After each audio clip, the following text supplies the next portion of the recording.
So this is Board Chair Johnette Richardson. I'd like to welcome you all to the April 19th special public board meeting of the Baltimore City Board of School Commissioners. If you have not yet done so, please mute your phone. Anyone who does not mute their phone may be muted by the call moderator or removed from the call. Additionally, if you are not a board member or the CEO and her staff, please turn your video. I will now read a roll call of the board to identify who is on the call. Please identify yourself first before speaking for the record. I'll go through this roll call for each vote if necessary. Commissioner Bondima? Yes. Commissioner Brooks? Commissioner Brooks, Chinya? yes. Oh, okay, thank you, Commissioner Brooks. Commissioner Chinya? Here. Thank you. Commissioner Griffin? Yes, I'm here. Hello. Hello. Commissioner McFadden? McFadden is present. Awesome. Commissioner Reed? Commissioner Roberts? Present. Commissioner Sally? Present. Awesome. And I am here. That makes us 8 present with 1 absent. Is there a motion to open the meeting? So moved, Bondima. Thank you, Commissioner Bondima. Is there a second? Second, Roberts. Thank you, Commissioner Roberts. All in favor, Commissioner Bondima? Yes. Commissioner Brooks? Yes. Commissioner Chinya? Yes. Commissioner Griffin? Yes. Commissioner McFadden? Yes. Commissioner Roberts? Yes. Commissioner Sally? Yes. And I am in favor. That's the motion passes 8 in favor with 1 absent. I will now review the consent agenda. Board colleagues, please let me know if you'd like to pull this item or remove it, and then please state your question for the staff. So the item is 4.01 KDA, access to public records, second reader. Does anyone want to pull that for a question to the staff? Okay, well, we'll keep that on consent. We will now hear an information item on school year. Madam Chair. Yes. Sorry, just a reminder, I know you had the remarks to kind of get us started with the budget. If you wanted to share those. Well, I can resend them. Oh, okay. Yeah, let me resend them to you. Hold on. Okay. Hold on.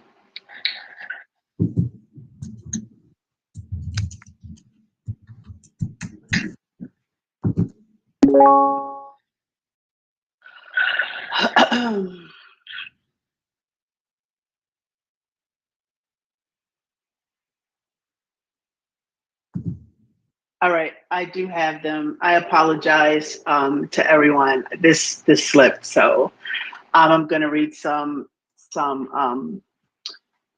comments for tonight's meeting. The board is thrilled to personally congratulate 2 outstanding employees from our district that received high honors this past March. Tina Hike-Hubbard, the Chief of Communications, Engagement, and Enrollment, and Dr. Tracy Durant, the Executive Director of Equity, were both honored by the Daily Record as 2 of Maryland's top 100 women. The Maryland's Top 100 Women is a respected award which recognizes high-achieving Maryland women who are making an impact through their leadership, community service, and mentoring. Dr. Durant has received this honor twice, once in 2018 and now in 2022. Chief Hike-Hubbard has received this honor 3 times, once in 2015, in 2017, and now in 2022, inducting her into the Daily Record's Circle of Excellence. The board is proud of these 2 extraordinary women. Their achievements show a glimpse of devotion, talent, and perseverance city school staff possesses. Your immeasurable efforts do not go unnoticed by the board or the district. So I want to take this opportunity to congratulate both of them from the board of directors. Today, the proposed operating budget for the 22-23 school year will be presented to the board and the community for the board's consideration. The budget consists of many moving parts and represents our focus on continued investments and prioritizing the needs raised by the community through work groups or feedback sessions. These collaborative efforts from the community and the district will help us place funds in areas that directly support our students and staff. Can you turn it down a teeny bit? Funding will cover needs surrounding student wholeness, literacy, leadership, and equity, as well as district office structure. The budget may also highlight additional funding and one-time funding provided to city schools for outreach, recovery planning, and other initiatives.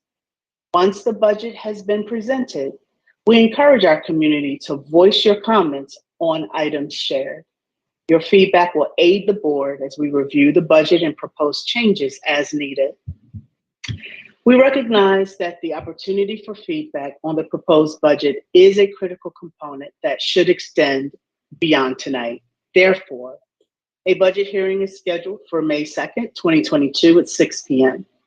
to 7:15 for the community to make additional comments. Details on the budget hearing will also be listed on the Baltimore City Schools website and our various social media platforms. Thank you. So we will now hear an information item on school year 22-23 fiscal budget.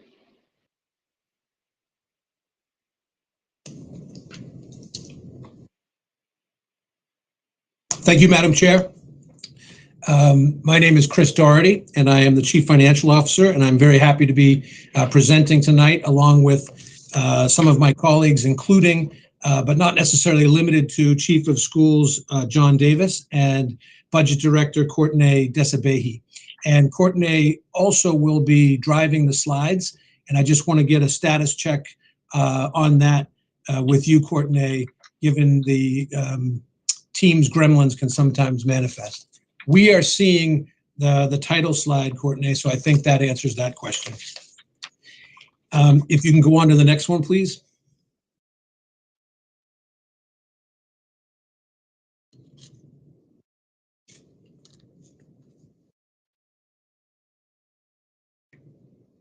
Thank you. The board priorities alignment is a slide in all presentations, and in that our proposed budget for FY23 runs the gamut across all schools, central office, and all of our activities.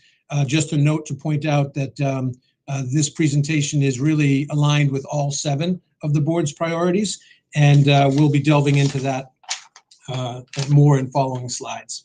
So next one, Courtney. So first, a word about this year's effort.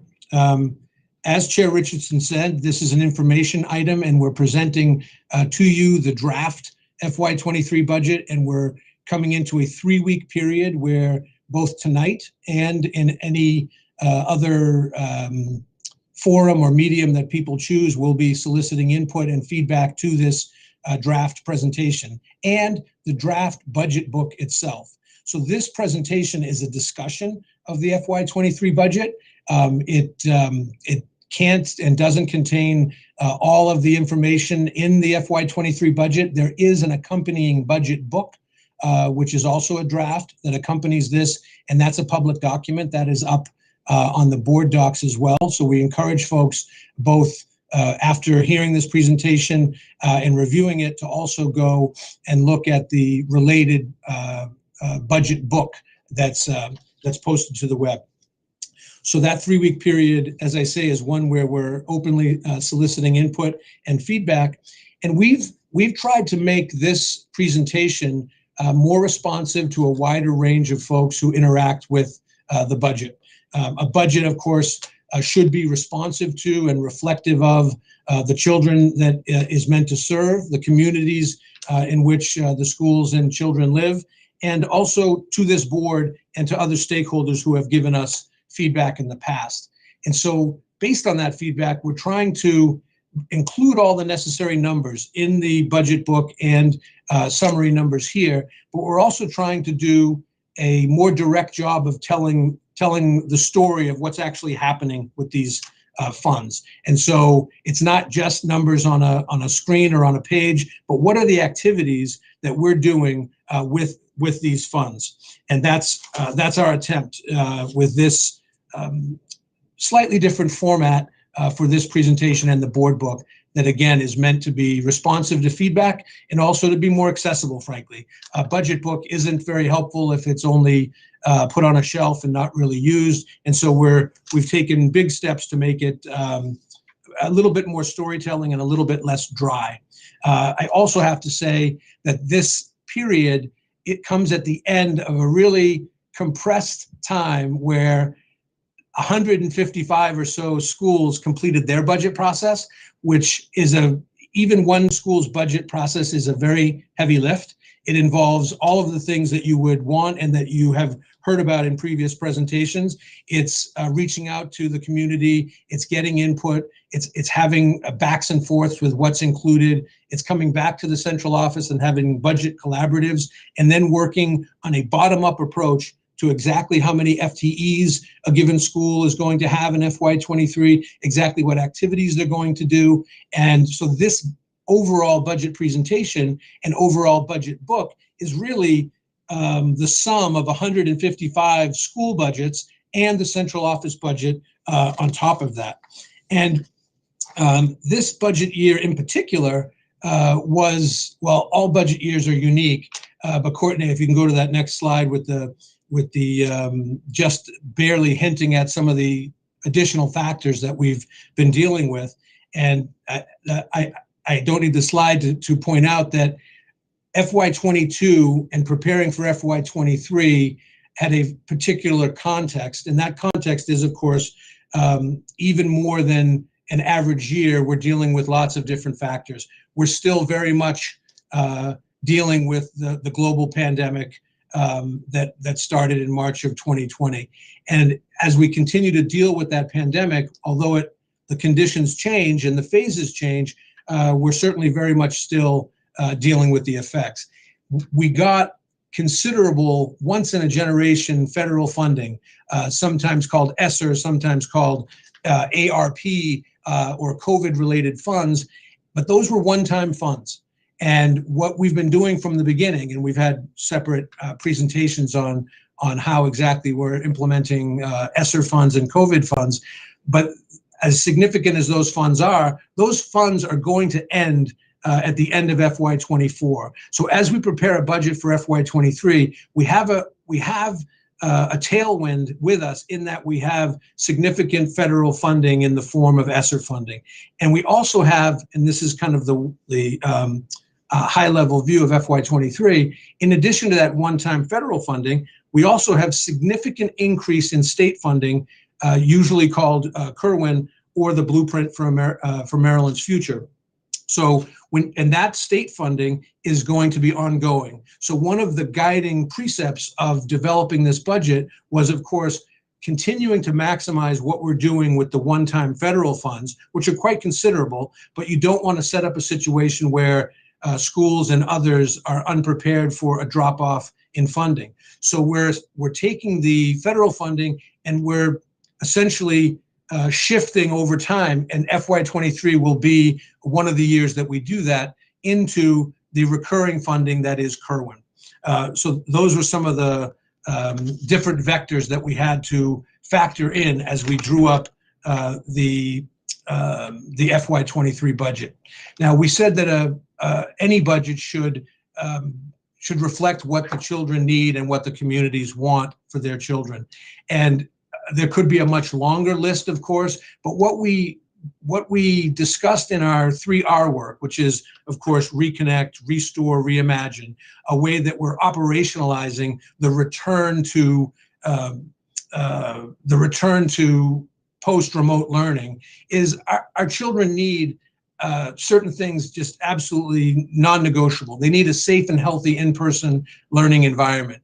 They need to be seen as whole people and not just numbers or test results or what have you. They need individualized learning and support.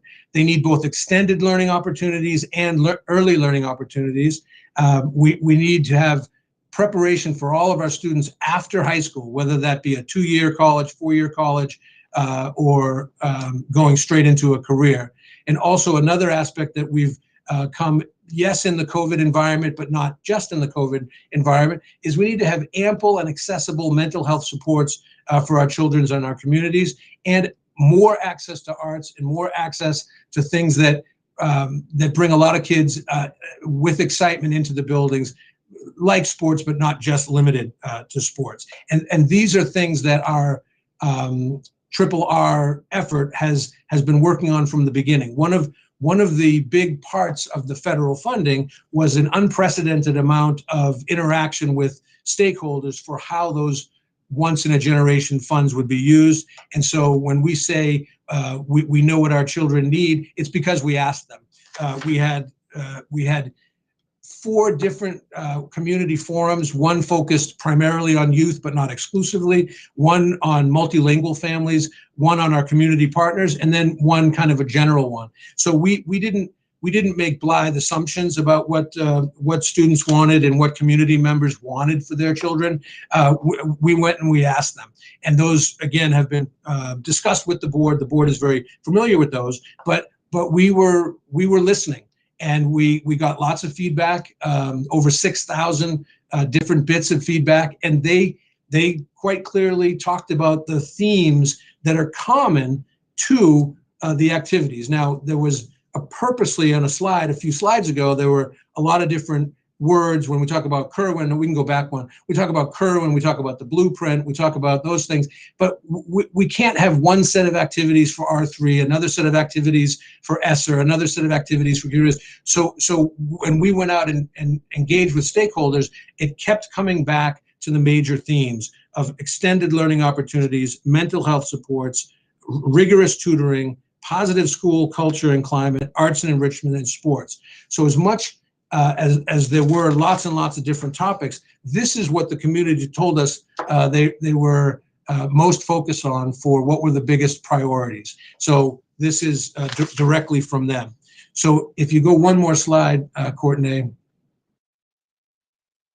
So we've already, of course, been implementing the 3R strategy. We've been, at first, the COVID or ESSER funds appropriately went to things that were purely, or not purely, but they were health and safety. We bought lots of PPE, we bought lots of masks, we bought lots of air filters, we upgraded all manner of things. But that's not the only part of what the COVID and ESSER funds were for. That's why we named our initiative for that period, Reconnect, Restore, and Reimagine.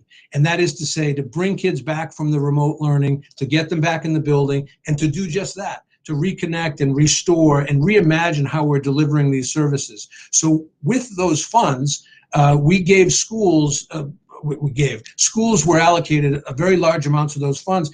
And what did they do? Well, they hired lots of temporary employees to help with the transition. They did a lot of tutoring activities. There were significant improvements to the school culture, climate, and physical plan. And they also invested in arts, sports, and enrichment activities. Now, that was at the school level. At the district level, we also used the flexibility of those ESSER COVID funds, which by the standard of federal funds are on the more flexible end. Some come and they're very narrow, and some come and they're more broad. And the ESSER COVID funding was on the more broad side. And I think that was, frankly, a smart way to do it. And we've taken full advantage of that flexibility. As I say, at the beginning of the transition period, there would be more barriers and PPE and things like that. But getting back to our core mission of educating children and helping them grow and come back, we did it on a whole wide range of other things, all appropriate uses of COVID ESSER funding. So for the district, for example, and you see how this is different from what was done at the schools, at the district level, it's more appropriate to look at things like we did bathroom renovations in 26 schools already. We renovated health suites in almost 24 schools. We've significantly upgraded the HVAC systems, all of which allowable uses like the creation of outdoor spaces that can be helpful during a period of during the COVID period that we're in, but attractive, accessible outdoor spaces for instruction and lunch and play are good even in a post-COVID environment. Of course they are. So that's how we've been focusing on all these things. Now, to give a little bit more meat on these numbers, and again, using the RRR as the way we have a significant way we've implemented the ESSER monies. As of last week, when we pulled these numbers, over $77 million in supplemental supports had been provided directly to the schools. And the takeaway here is these are the actual amounts, but they were already directly pegged to what we were hearing from our community members, right? And this is FY22. This is the current year we're in. So when you see, and some of this is adding numbers to what we've said verbally. So facilities upgrades, we spent over 21 million on that, making the schools a better place to be and to study and to work. The tutoring for 22 was almost $13.5 million. The arts, athletics, and enrichment, which we applied in a per pupil way, because that's often seen as a fair way to allocate money, is the number of children in a particular school. It's not the only way to allocate money, but it's for plussing up schools and giving them the highest amount where we can and the most flexibility. We did a per pupil amount for arts, athletics, enrichment, and the schools decided what type of mix to use on that. And that's over 12 million there, again, in the current year. ESSER 2 funds for interventions, which is academic interventions, almost $10 million there in K-8 alone. Extended learning, almost $9 million there, again, directly pegged to what the community was telling us that they wanted. Temporary employees, almost $9 million in funding temporary employees for a wide range of activities at the school. And these are school driven. The schools know best how to meet the needs of their children, and that's why a temporary employee in one school might have a completely different set of activities or duties than a temporary employee in another one. And then finally, school culture and climate. Again, it was $10,000 per school sent out, and they use it in addition to these other funds and other liaison monitors. And this is to give a glimpse of what we're doing as just through the RRR program in the current year we're in, based on input from the community. Now, I know this is a presentation on the FY23 budget, but there's a logic to it, and it's building on what we have been doing, and again, what we've been getting from students and families. If you go one more, Courtney, the bridge here is to FY23. So you'll see the numbers are changing a bit, but not the focus points. So on this is for FY23, and this will be centrally coordinated. So I think in general, we push money out to the schools as much as we can, and with Kerwin, that is quite a lot, and that there are certain things that are often preferred to have coordinated through the central office. And I think the schools prefer it, is what I mean. Summer programming, for example, that's one type of extended learning. We'll be spending over $31 million in FY23 for that particular type of extended learning. Tutoring, you saw what we were doing in FY22. We're continuing to allocate significant resources to that tutoring. We're getting good results, and some of my deeper content colleagues will be delving into some of these things, but this is the high level numbers.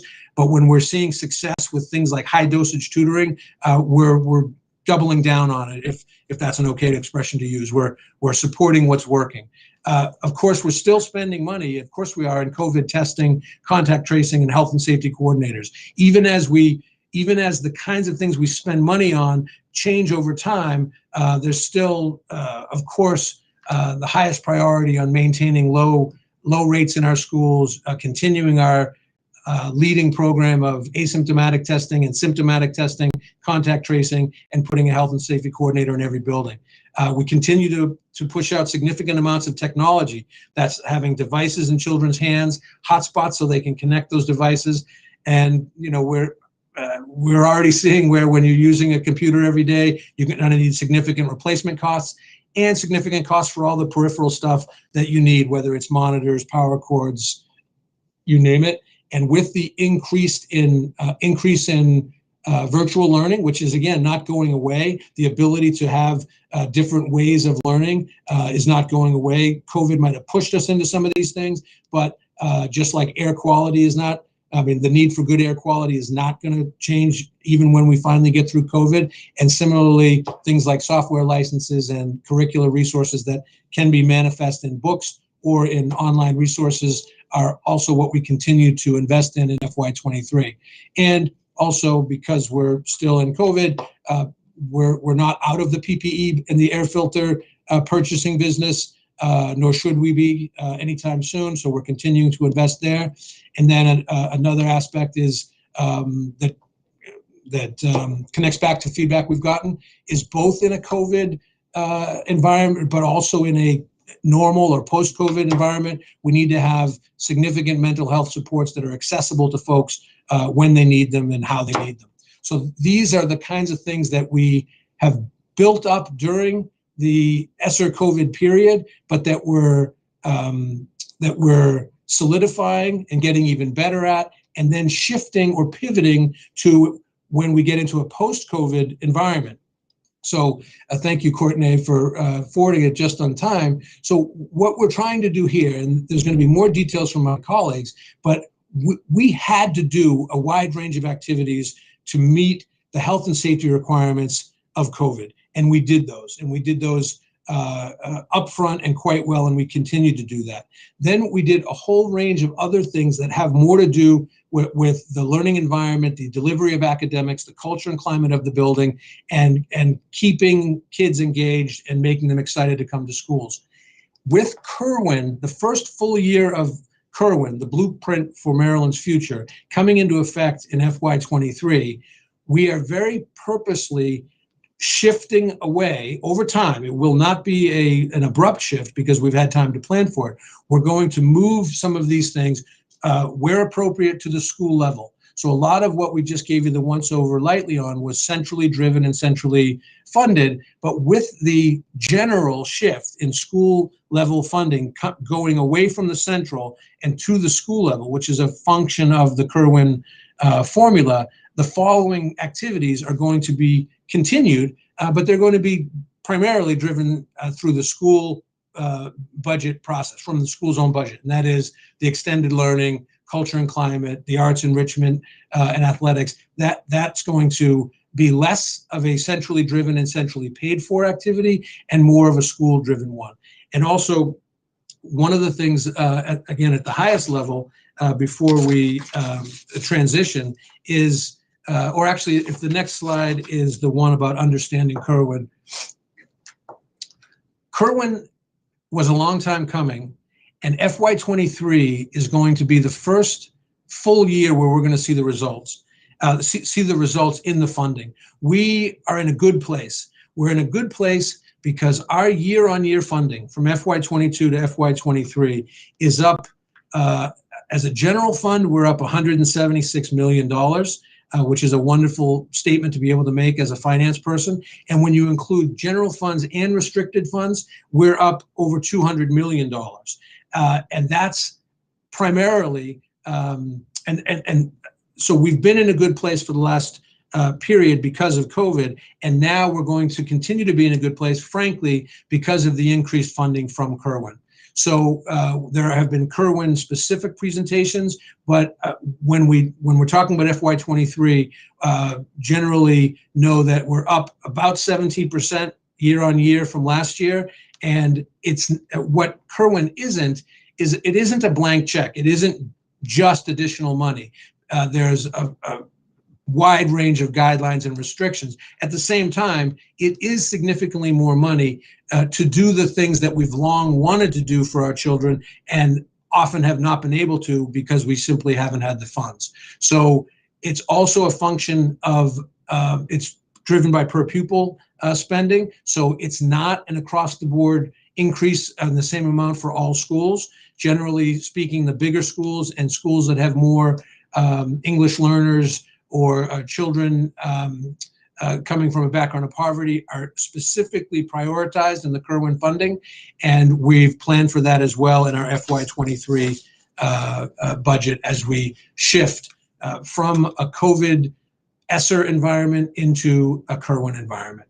So that, as complex as some of it was just a once over lightly. And now I'm going to turn to Chief of Schools John Davis to talk about more building on the successes of this year and previous years and what we're investing in for FY23. Thanks, Chief Doherty. I'm actually going to call my partner in academics, Chief Academic Officer, Dr. Dabrowski, up, and we're going to tag team on the next 10 slides or so. Thanks so much, Chief Davis. Good evening, everybody. I'm Joan Dabrowski, Chief Academic Officer. Excited to be here and to continue the conversation that Chief Doherty has set up for us. So as Chief Doherty is talking about the successes of this year, we are so excited about the work we have done and the work that we have wonderful momentum on as we go into the next school year. So I'm just going to highlight a few here. When we talk about personalized learning, we really need to celebrate the work our educators did in our schools so that over 50,000 students, and I think we even have more up-to-date numbers, those numbers are climbing every day for how many of our students have an individualized student learning plan, a place where we're really able to see them as whole individuals and really map out their plan for academic success, for mental health and wellness success, all of these things captured in a plan. And again, that is a part of the work that is new for us, and it is work we are wanting to continue and get better at and improve. We think about our work of college and career. Again, the expansion work we've done in areas around dual enrollment, our advanced placement offerings, our algebra access for our middle school students, more students being able to experience algebra because of that virtual environment. The work we've done around city schools persists, and our refresh of our career planning and opportunities for students and that strategic work that the team has done. We think about our student wholeness work, and again, it's such a huge shout out to our schools, 85% of whom have these wonderful student wholeness support teams doing great work to attend to that mental health piece that Chief Doherty was referencing. We know that early learning is critically important, and we're excited by the momentum we've got with engaging our youngest learners to come to city schools. We have our annual events like Find Your Way to Pre-K and Camp Curiosity that really help grow that world for our young people so that we can start our students as early as possible in our schools. And then we think about those building improvements, as Chief Doherty mentioned, and the ways in which we are modernizing our buildings and really ensuring that they have the top quality HVAC systems. Again, these are all things that happened over the course of the last year plus. And we're excited. And I think I'll just do a huge shout out for the arts, because we know that the work of our fine arts coordinator, she has just been a champion of making sure we are thinking about where and how arts show up in our schools. We've got 40 new positions, and you'll see in this fiscal 23 budget, even more are coming. So again, really trying to build on the successes that we've experienced this year. So if we go to the next slide, as Chief Doherty mentioned, let's just jump in quickly to tutoring. We're going to keep investing in this high quality, high dosage tutoring, which has very specific ways that it plays out in schools, how often we're seeing students, which students we're seeing, the group size, the way in which we tie the tutoring to our curriculum. Again, we are excited that we've made such progress this year, and we know we want to do more and we will need to do more. So we'll be expanding it to more grade levels. Really want to make sure that we've got strong partner collaboration that really makes sure that it's matching again to our core curriculum and learning from what we know is working. So we've got some wonderful data that we've been able to see where the impact has been greater in some programs than in others. So using that to refine our practices. I do want to make mention that, again, as we're talking through some of these investments, and actually if you go to the next slide, I think you'll see it on this one, where we're trying to pay attention to equity and the resource mapping of our schools.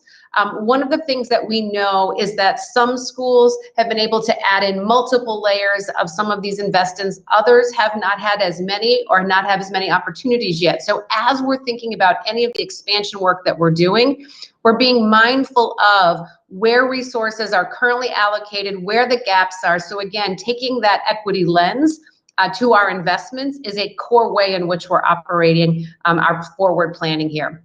So when Chief Doherty mentioned extended learning, again, a huge lift our schools did this year was extending the school day, particularly for those students who we knew had academic learning and learning loss and things they needed to work on, specifically in literacy and in math. We gave schools autonomy to build those programs to meet their needs. And as Chief Doherty mentioned, we know our schools know their students best. And so as they were mapping out those plans and programs, they were mindful of which grades, which students, and all of those things. So as we think forward to fiscal 23, we want to continue to support that investment. And we also want to, wherever possible, we're trying to really connect the work we're doing to our core curriculum. So you're going to see that theme coming up again and again, where and how the work we do extends the learning. As I mentioned already, the arts and enrichment is a huge part of our fiscal 23. We're really excited that we're going to have even more fine arts positions across. We're going to have a lot more instrumental music. This is so exciting for our students and young people who are, again, going to be able to have opportunities that they should have always been able to have. So these funds are really bringing us to a space where, again, more access to music, the fine arts, and then again, how we do this to build capacity, that Teacher Learn Connect program that helps our novice fine arts teachers be connected with mentors. We want to make sure that as we are expanding, we know finding high quality music teachers and fine arts teachers, that's not an easy lift for any place. And so we know that as we're trying to make these connections and bring in more staff, that we support and mentor them to do well. And again, you'll see here just some of that small print is talking about our equity lens to making sure that we're resource mapping. If you go to the next slide.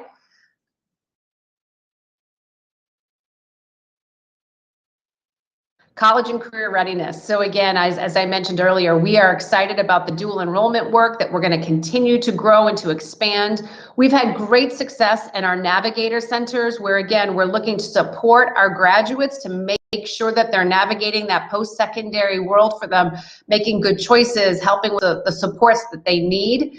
Again, the implementation of our CTE strategic plan requires more funds to increase those access pays. Again, there's so many things that we think about in terms of materials and staff training, making sure that we are preparing students with the very best tools so that they're ready to access those post-secondary opportunities. And again, the expansion of AP, again, we are thrilled of how we are making sure more of our high schools offer not just the APs, but some of that important foundational pre-AP curriculum so that our kids are ready to do well when they hit those just rigorous AP courses.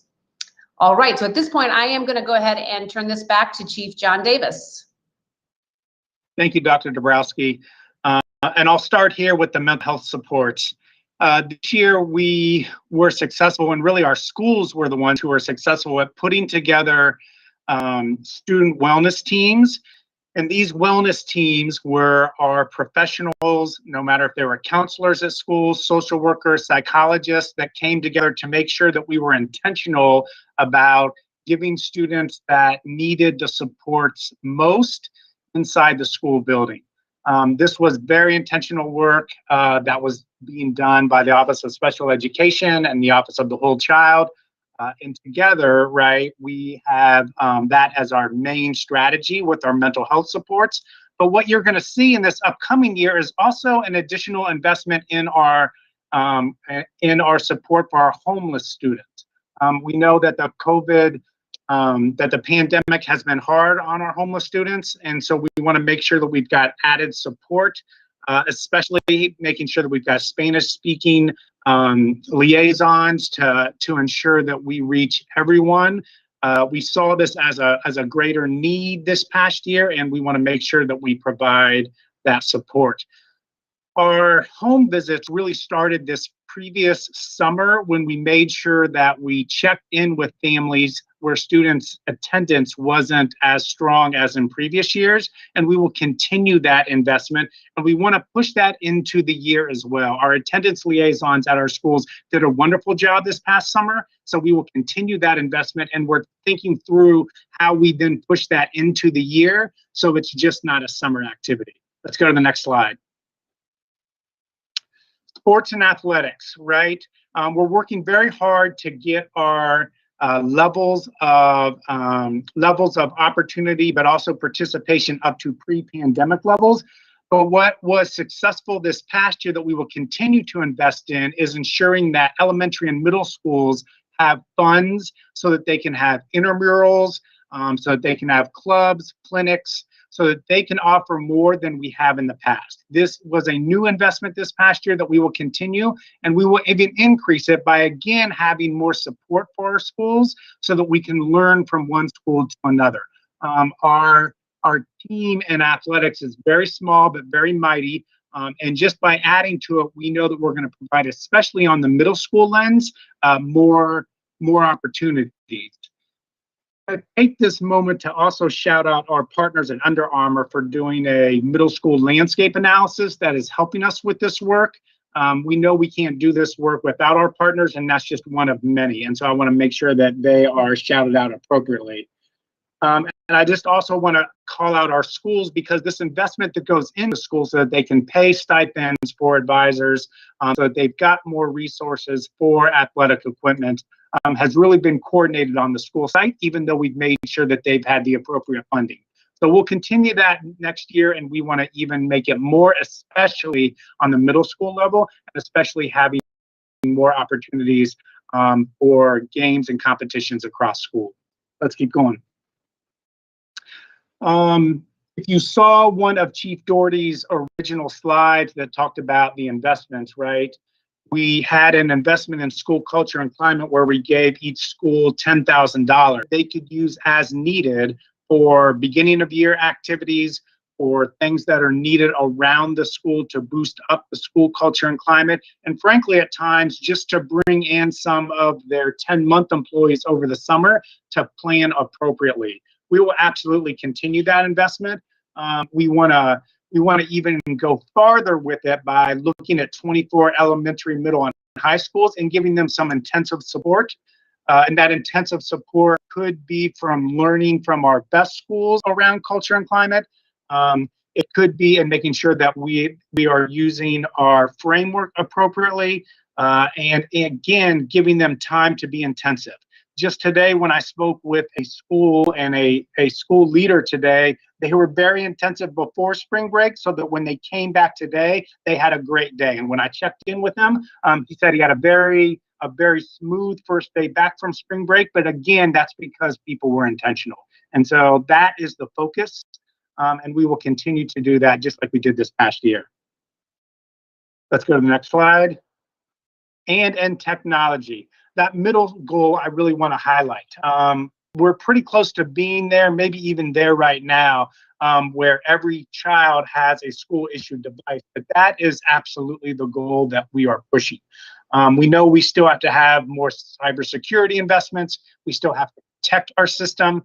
But in the end, right, we're going to make sure that every child has got a device, just like we did in the pandemic time, as we come out of it, or I shouldn't say pandemic time since we're really still in it, but in the end, making sure that when we were virtual, we did this, but we want to continue this so that every single child has that, so that they can take it home and do the work as needed. And if we can expand it and use that with opportunities across schools, then we're going to do that as well. While I don't have the numbers available to me right now, we are on course for this, and I know that great work has been happening with our IT team. And with that, I'm going to pass it, I think, to Courtenay to take it from here. Good evening, everyone. So I'm going to go through the next few slides on some of the FY23 specific data. The first thing we're going to look at is FY23 funded enrollment. This year was a little unique. First of all, our enrollment generally, overall pre-K to 12 was relatively flat, but the K to 12, the funded portion of enrollment decreased slightly. We saw some of our increase actually in our pre-K enrollment from the dip last year. But even with that being the case, the funded enrollment number would have been lower, and our funding therefore would have dipped based on that. There was a provision that the state used this year that allowed us to use a 3-year average for 2018, 19, and 2021 counts, and average that instead and use that number instead of the FY21 count. So that actually allowed us to be funded at 72,824 for K to 12 instead of the 71,353, I think it was, that we would have been funded for otherwise. On this slide, we're taking a look at total revenue. So our revenue comes in 3 main, distinguishable pots. So we have the general fund dollars, which is, the majority of our operational dollars, which is where you get a lot of the conversation that we have with regards to the school's operational budgets. And then we have restricted funds. So these funds come with, greater restrictions. These are, our Title I, CARES, ESSER funds, et cetera. And then we have our enterprise funds, which are reimbursed, food service funds. So the general fund amount for our budget this year was 1.35 billion. Restricted grants was about 209 million, and enterprise 51 million, bringing our total to 1.62 billion for fiscal year 23. Now, the breakdown of general funds. Our general funds comes from 3 main sources, the largest of which you can see 68% is from the state of Maryland, that's $917 million. And also 30% from City of Baltimore, $408 million. The other revenue, comprises of some of our investment earnings, our fund balance contributions, et cetera, which make up about 2% of the total amount. So the state of Maryland being the biggest contributor, and a lot of that, of course, is what we see through the Kerwin dollars, although Kerwin also had an impact on the City of Baltimore allocation, which went up to $408 million, as you can see.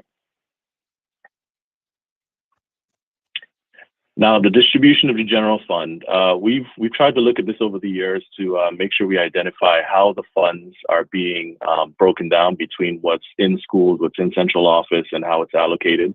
So in what we have as principal control budgets, the funds that go directly to schools and in the school cost centers, that makes up 74% of the total general fund. In addition to that, we have an additional 13% of school support that's budgeted centrally. So that makes a total of 87%. Of the general fund dollars that goes to schools either directly through the principal control budgets or the centrally budgeted amounts that benefit schools.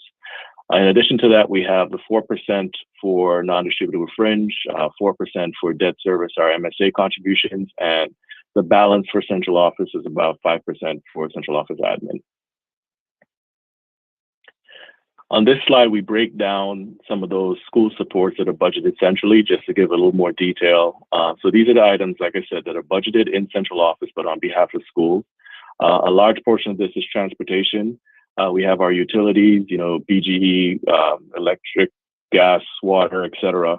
We have our COO non-admin costs. And this is, a lot of this is trash removal, preventive maintenance makes up a big amount of it, building maintenance contracts and workers. Under the CAO contracts and OTPS, we have a lot of our special ed contracts, so nursing, speech aids, et cetera. Our out-of-county non-pub costs, the athletic costs that were mentioned by Chief Davis, school police, and some of our central supports like ILEDs to supervise school principals, and the ITD OTPS, which is other than personnel expenses, internet, WAN, LAN, et cetera, that are done on behalf of schools, and home and hospital costs. So this table further goes into a little bit of what's centrally budgeted and how it's allocated. So in FY23, we have 977 FTEs working in district office, an additional 524 who spend at least 80% of their time in schools. So, it further kind of shows the breakdown of what's in central office and how much or to what extent it's really positions and supports that are focused on schools or school-based.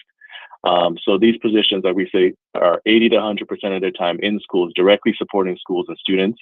And examples are the resident principals, ACLs, bus drivers, bus aides, maintenance workers, custodians, school police, literacy coaches.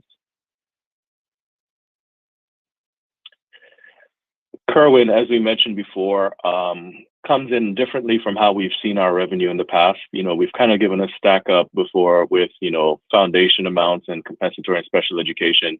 So some of those framings are familiar, but it's a little bit different in terms of the breakdown. And one of the other differences is that the local contribution, which used to just be a straight maintenance of effort contribution, there's a calculation for the local amount being broken down by specific categories as well.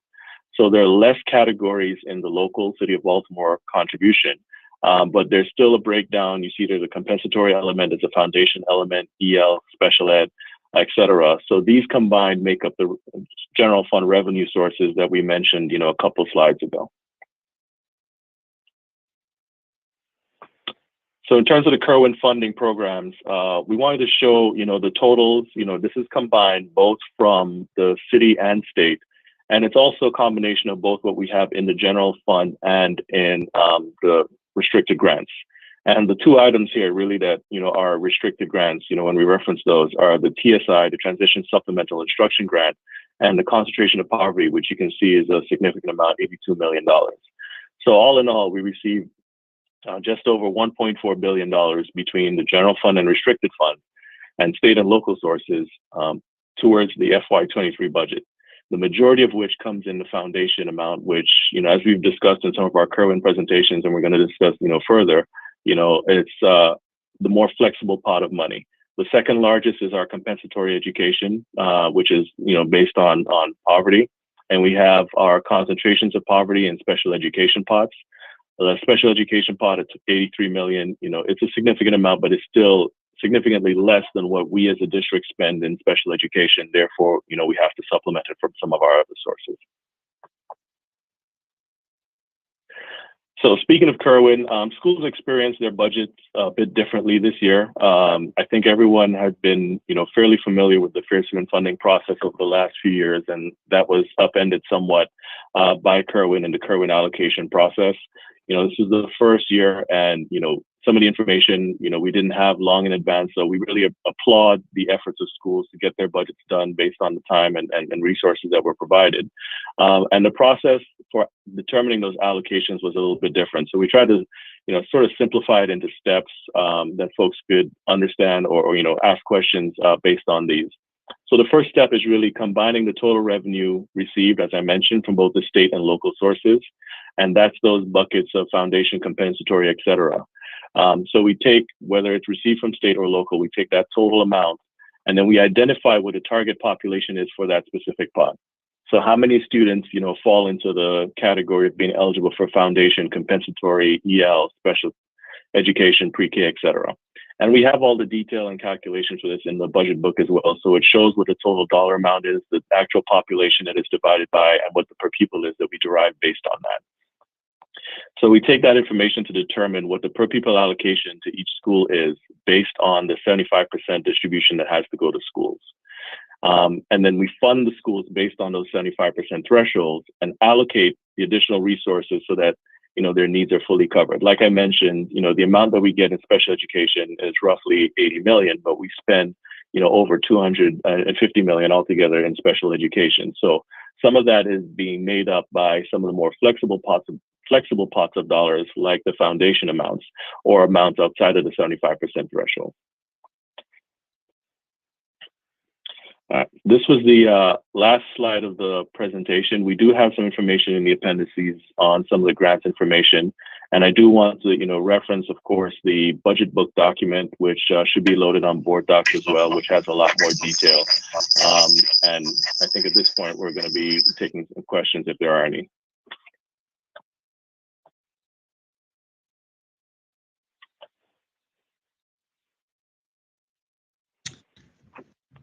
Thank you, Court and team. I hope everyone can hear me okay. I appreciate the information and the work that everyone put in, and especially board colleagues who have taken some time to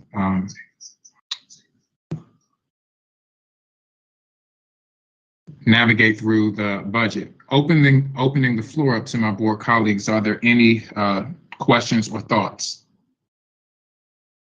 about what was presented to us tonight? Can everyone hear me? Thank you, Dr. Brooks. I see your hand, Commissioner Brooks, Commissioner Chinya. Great, So we'll thank you. start with Commissioner Brooks. Great. Thank you all for the presentation. I am super excited to see that we are making deeper investments in sort of mental health supports. I would love to hear a little bit more about sort of like what is the dollar amount equivalent to the new investments that we're making, knowing that sort of what we were doing pre-COVID, we were still not quite meeting the needs, the mental health and the social emotional needs of our students then.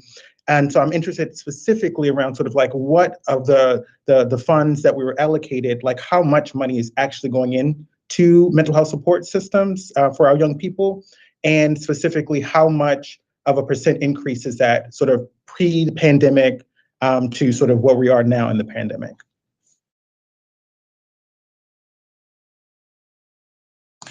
Commissioner Brooks, this is Chris Doherty. I have made a note, and I will follow up with those numbers in the next day or two, because you want both what's projected for FY23 and how that compares to FY, let's say 20, 21, 22. Great. Yeah. Yep. Thank you, sir. Thank you.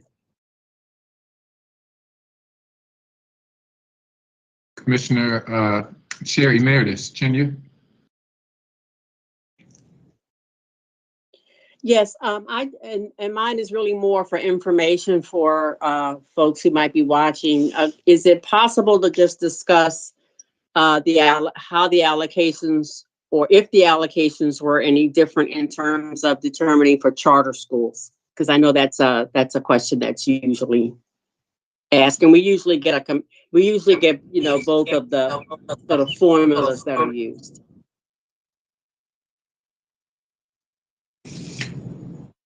Yeah.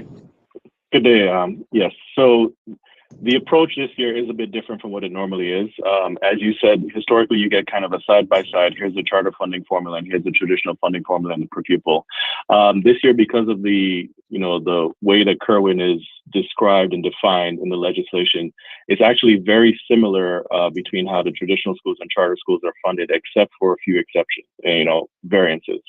So we did still try to combine the original charter funding formula with the Kerwin model.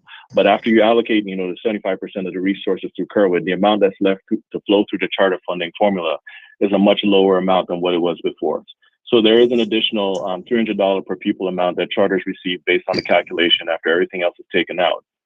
Additionally, charters are treated a little bit differently for how their dollars are applied. So in the case of traditional schools, where I mentioned, they had to make up their special ed overages using some of their foundational compensatory amounts. Charter dollars were not applied in that same way. Charters, do contribute funds towards the district administration costs, et cetera. So we counted those funds as being, their portion towards the overages, and then, take that out of their foundation amount so they receive the benefit of their full foundation amounts. So those were the two main differences really between the charters and traditional schools. It still, resulted in an increased amount for the charters over what the traditional schools, would get. But that's, of course, expected based on, the fact that they're an operator charter and they have costs outside of what traditional schools have to maintain as well. Thank you. Thank you. Commissioner Brooks, is that an additional hand or you have an additional question? I actually do, but I wanted to wait to see if anyone else had another question. Go ahead, Commissioner Brooks. Okay, thank you. So I would, is it possible just to, because I know we've talked about it at prior board meetings, but if folks could talk a little bit about sort of the additional levels of support that we've been putting into place for schools who are going to be receiving increased levels of funding, given that the influx of money at the school level is much more significant. And I know we've talked about it before, but I think it might be useful to hear again about the additional layers of support to ensure that we're getting our students the things that they need.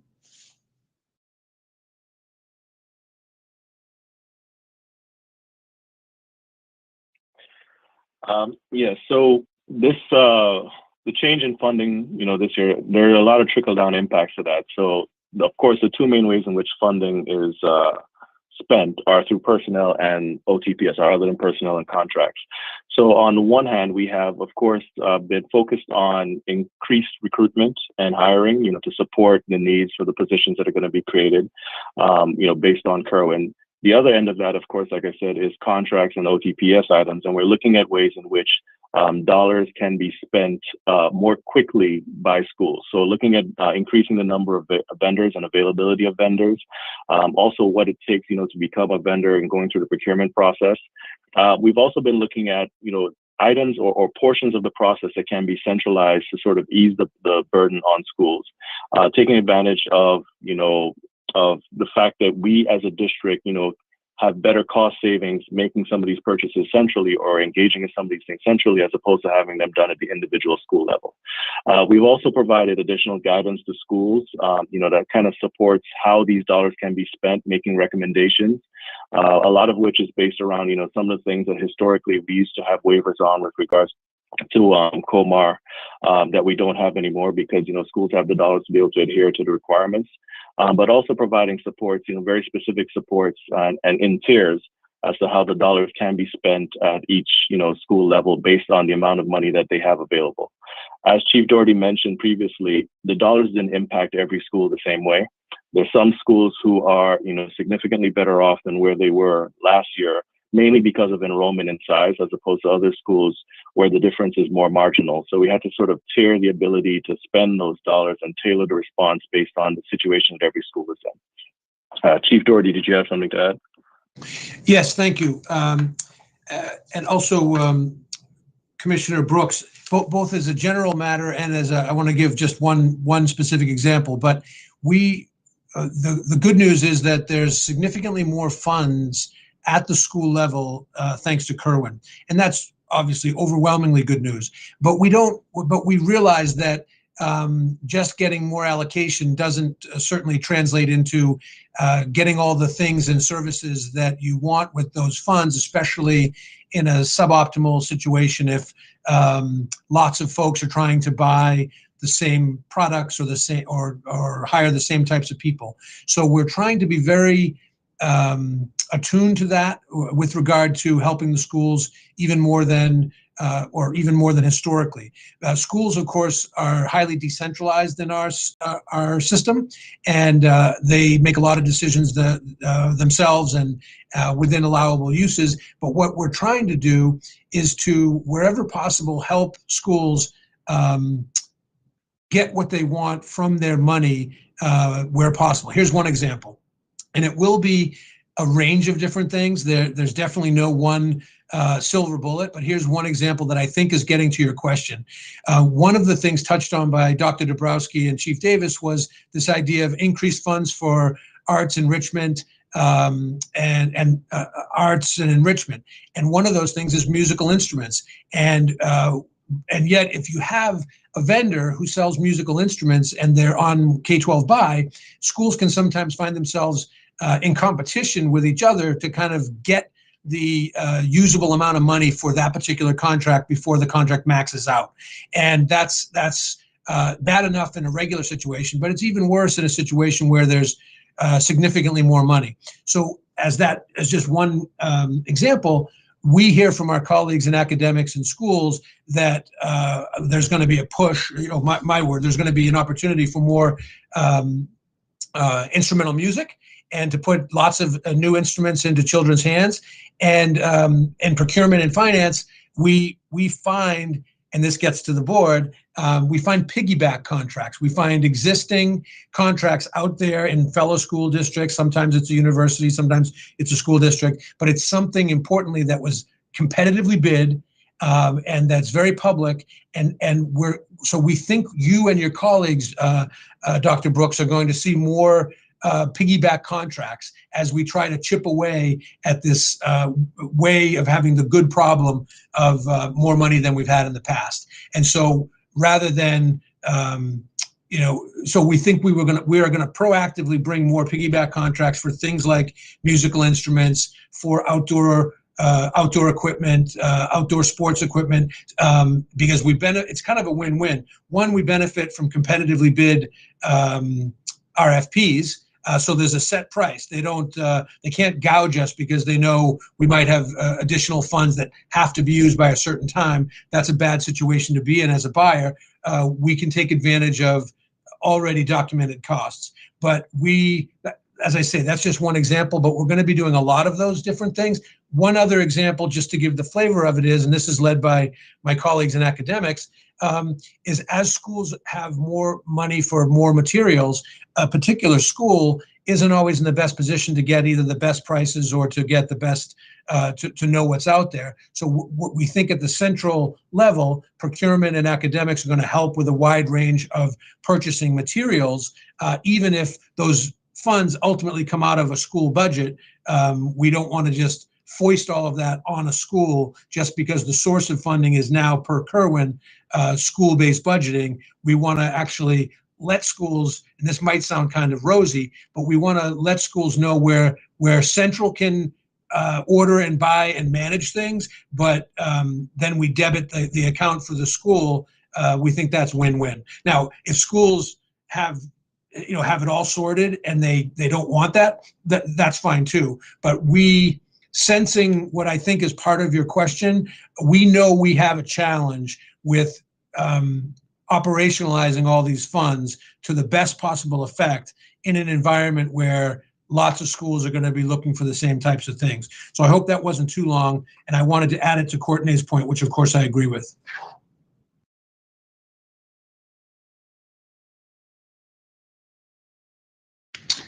Thank you, Chief Doherty. Are there any additional comments or thoughts from any of my board colleagues? Commissioner Roberts? Thank you, Vice Chair McFadden. First and foremost, I want to thank the team for the tremendous lift of creating this proposed draft for us tonight and for the larger city school stakeholder pool. I think for me, the only thing that I had that's pressing for me right now is while it's explicitly stated some of the priority areas that were identified through the various stakeholder groups, through surveys, the various ways that we distributed the surveys, I would like to see, or I'm not particularly sure how you all can provide this, but essentially some of the issue areas that we've heard at a board level, that we've heard as a district from students, from staff, from families, from just our larger stakeholder pool around operations, around staffing challenges, around various areas of the district that we're able to call out within this budget in an attempt to remedy some of those issues. Are we able to do that tonight, or could we just kind of note it for lifting into conversation as we move forward?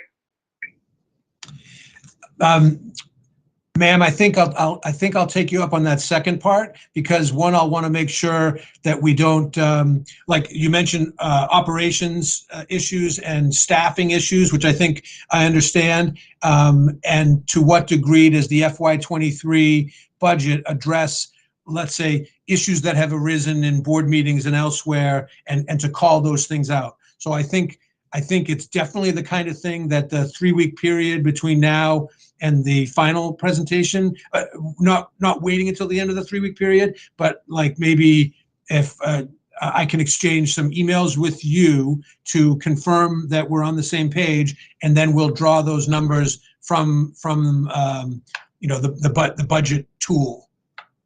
Absolutely. I think it's worth noting because something that I think you did really beautifully at the beginning of the presentation is you went through each of the funded sources really beautifully in plain language. You know, that's one of my favorite things, in plain language.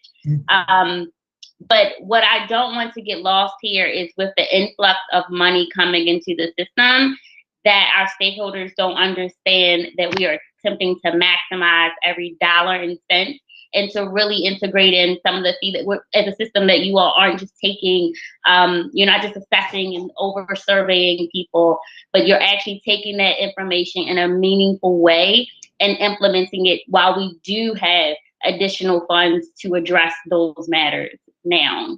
And so I think that this is the time to kind of, call it out as a level set of, okay, these are what the new expectations can be.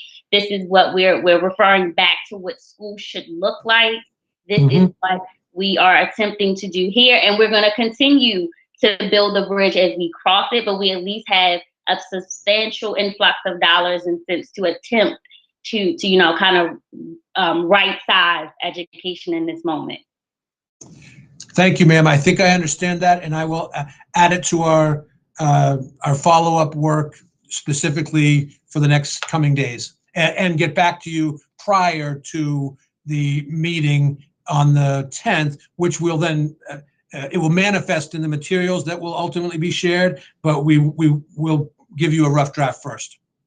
I absolutely appreciate that. Thank you, Chief. Thank you, ma'am. Robert, I just wanted to add a thank you, because I do think that the next phase of the budget communication really will lift up exactly what you just said, right? Which is our commitment, what we've been saying to the board and to the public that we're doing, which is we're taking an all funds approach, right? That we are using the one-time influx of dollars with a once, at least 2-decade revision to our funding formula in an integrated way, grounded in those priorities. So I just wanted to reemphasize that piece that you just stated, because I do think it's crucial in bringing full circle what we've said to the community and to the board, clearly, what we've been doing, and being able to use the budget process to show that. So I just wanted to reemphasize that I see that request as critical, and I also see it as connected to what Commissioner Brooks highlighted earlier, and that is, what is the tangible, palpable difference that the influx of dollars, both one time as well as changes within the funding formula, yielded around the public, what families can expect will be the change nature of school. So I just wanted to state that, because I know as we've been talking about the ability to do that, and I think that within the next iteration of the budget, particularly as we move forward to City Council,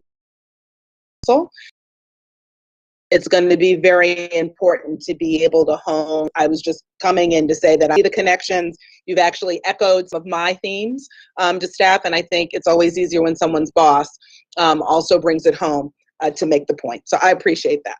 Thank you. And even to that point, Dr. Santelises, I think about, as budget. I'm sorry, I feel like I was echoing. I think as the budget advances to the City Council, I think that gives us even a greater stage to have calls for action for community partners, with the board, our new board goals, with us having an influx of dollars. And oftentimes we hear this, niche saying, cliche saying of all hands on deck. It really just gives us the opportunity to level set on what every stakeholder group, what their commitment is to the Baltimore City. Absolutely. Thank you. Thank you, Commissioner Roberts. And for your work also, as the chair of our operations committee, you have a keen eye on a lot of this ongoing. So I appreciate your due diligence and the due diligence of all of our board colleagues tonight that have put in work around the budget. To members of the public and to our staff, this isn't just a couple meeting type of situation. This is a part of our fiscal responsibility that we're engaged in a fairly long process of making sure that we're doing the best that we can for our young people in our community. So thank you, Dr. Santelises. Thank you, Chief Doherty, and Courtney, and all of the staff that presented tonight, and certainly to our board colleagues who have been engaged fully in this process. Thank you all so much for that. With no additional questions, we are going to transition to item 3.02 and hear an information item, or have an exchange on information item on 3.02 operator waiver and cap request. And I believe that probably is Trevor, there you go.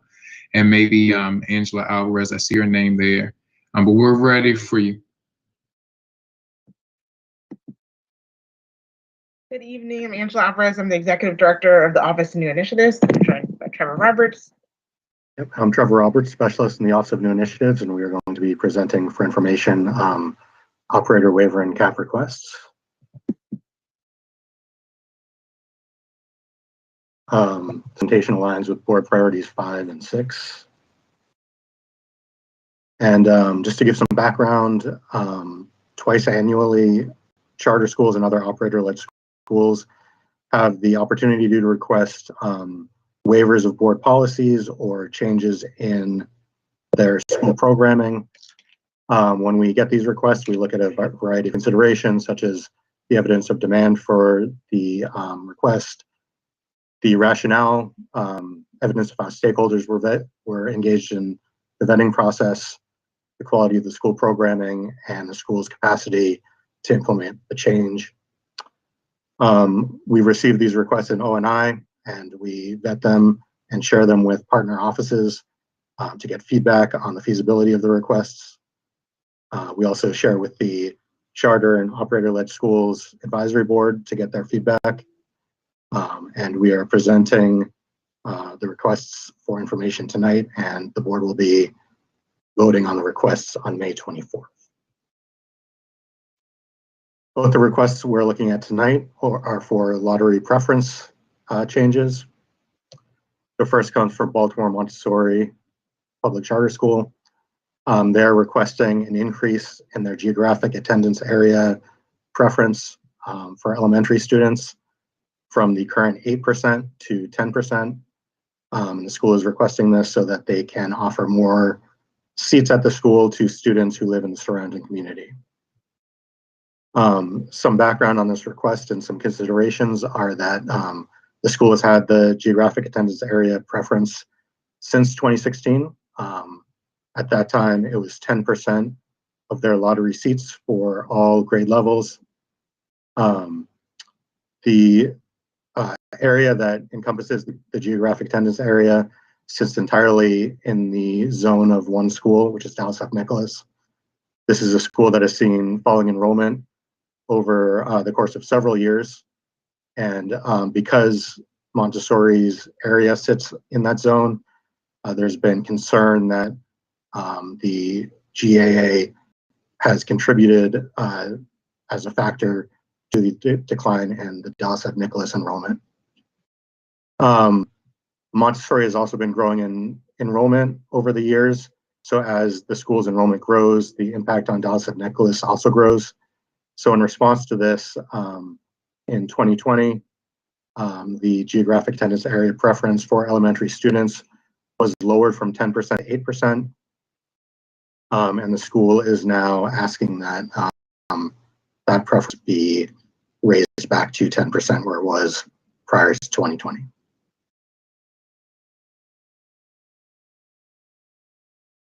The next request we're looking at is from City Neighbors High School.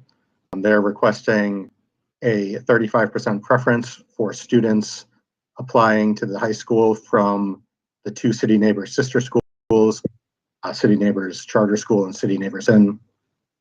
And the school would like to formalize the process by which they can offer seats to students from their sister schools to enroll in the high school. So all three of these schools have similar programming, which is based in project-based learning, and the Reggio Emilia programming. Approval of this preference would allow students who wish to continue in this track to matriculate from middle school to the City Neighbors High School and continue their path on that programming. The 35% preference would open up 44 seats to students from the two City Neighbors middle schools. And the high school usually sees about 30 to 40 students applying from the other City Neighbors schools per year. So any seats that are not filled by those applicants from City Neighbors would then be released to the general lottery applicant pool from other schools.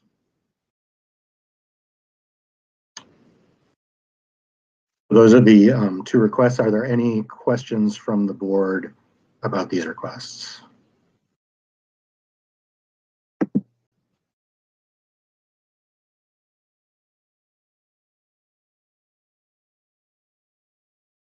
The teacher in me is just going to provide adequate wait time for board colleagues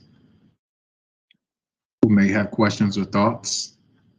And remember, you guys are not voting on it tonight, right? It comes back to you next month for a vote with where you'll see what we recommend and some additional considerations. We just wanted to share. Again, this is for information so the members of the public know about the request. Thank you, Ms. Alvarez. Commissioner Roberts, go ahead. See your hand. Thank you so much. And thank you so much for the presentation. One of the first questions I have is from Montessori, Baltimore Montessori. I think my question here is, if students are not, we went back to this. If students for the middle grades, 10%. The students in this area, what schools are they attending for the middle grade program? So the students in this area are there. This is a part of the city where most of the schools are elementary schools. So students apply through the middle school choice process for middle grades. So some of them going to Montessori, some of them may be going to design school. They could be going to a number of different schools, Stadium, just a number of different NAF, based on what they apply for and where they are. So that's why when the board reduced the GAA, we did not do it for middle grades because they're not pulling from a zone in the middle grades. Okay, so while I may not have my question formulated, how would this decision to increase the cap back to 10% for all grade levels negatively or continue to negatively impact Dallas-Nichols? Yep. Well, you this past winter, right, approved increasing the size of the school. And so if the percentage goes up, that means there's more students from that community that they could give preference to. That would reduce the number of students potentially going to Dallas-Nichols. We've seen that's a school that's had declining enrollment. There are a number of factors. Montessori is not the only factor, but it is one of the factors. Okay, and then my next. Sorry. I'm sorry, go ahead. No, I think that's right. As Angela said, there are many factors that we think are leading to the declining enrollment at Dallas-Nichols. But Montessori is one of them. And since this is something that we have control over in terms of the preference that we give to the school, it is one kind of lever that we can use to ensure the continuing viability of Dallas-Nichols. Commissioner Chen.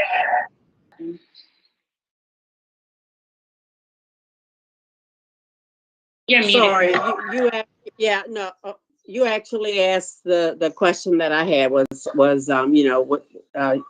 what would be the projection and what would we see in terms of the negative impact on Dallas-Nichols and what, if anything, has changed since we made the decision previously to lower it to 8%. So, I would just need to see a lot more around that and what are we anticipating in the future for the area in terms of what might impact Dallas-Nichols in the future, if it's sustainable as a school. But I need that kind of data before I could get to the final of this. Thank you. And I did have a second question, but it was for city neighbors. Ms. Alvarez.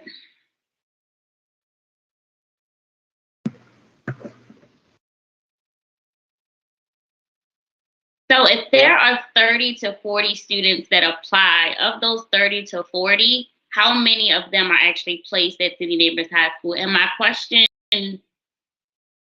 just seeing the numbers here, an additional 4 seats, changing the actual geographic percentage only adds 4 additional seats at its max as it stands right now, from 30 to 40 that apply from the sister schools.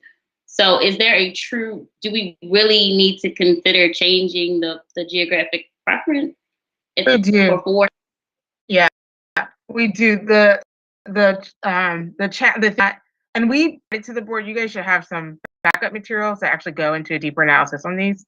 But for City Neighbors, when they originally proposed their program, included this idea of a sister school concept in their original charter. At that time, that was not allowable under charter law. There wasn't a mechanism that allowed you to give a preference to another school, right? Which is what their sister schools was considered. When the law changed in 1718, it allowed for schools to request that, but the board would have to approve that. And so the school, I think, the school's been informally applying that preference without having the formal approval for it. And so we feel strongly that they need to get the formal approval in order to be able to continue to give that preference. And so also very clear to all families applying that a preference exists and what that means for whether you're at a City Neighbor school or you're coming from another school.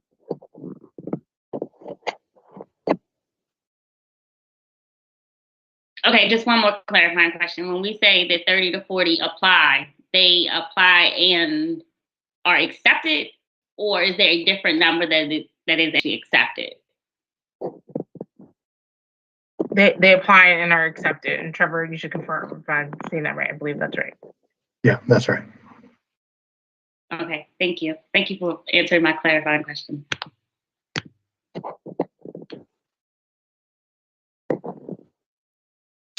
Thank you. Any other questions or thoughts from board colleagues?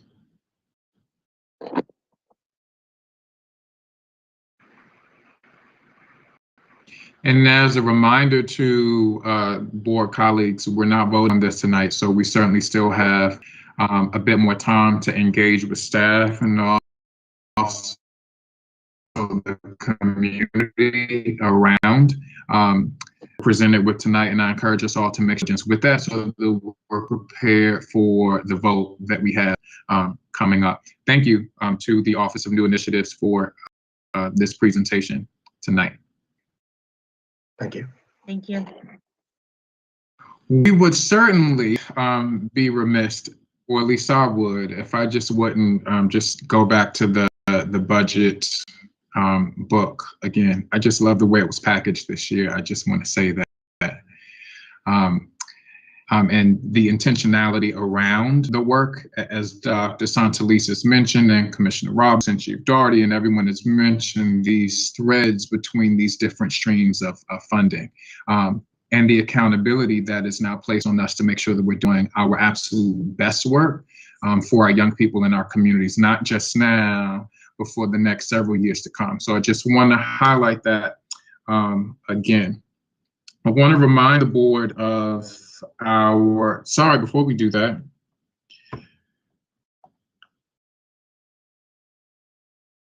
is there a motion to approve item 4.01, KDA, access to public records, second reader?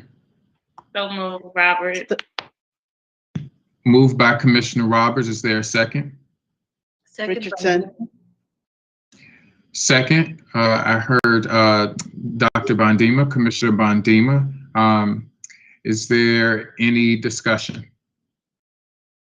Hearing none, the motion has been made by Commissioner Roberts, seconded by Dr. Bondima. All in favor, please answer by saying yes. Dr. Bondima? Yes. Commissioner Brooks? Yes. Commissioner Chin? Yes. Commissioner Griffin? Yes. Chair Richardson? Yes. Commissioner Roberts? Yes. Commissioner Sally? Yes. I'm in favor. That's 8 in favor with 2 absent. That motion passes. I want to remind the board of our Spring Youth Board Forum, which is this coming Monday at 4 o'clock. It is a hybrid event, so certainly we are hearing from the voices of our young people, of our students, and I'm hoping that we all are available to attend that particular session, so that we can certainly hear our young people and their thoughts around a lot that's happening right now. But I think this would also be a great opportunity to get their thoughts around the budget process. Exec session will be Tuesday. The board will meet in exec session, closed session Tuesday, the 26th at 3 o'clock. And as a reminder as well, we will be taking a board photo on Tuesday at 4:30. So just a reminder to my board colleagues about that. And then at 5 o'clock, we will be meeting in public session for our public general board meeting. Are there any questions or thoughts?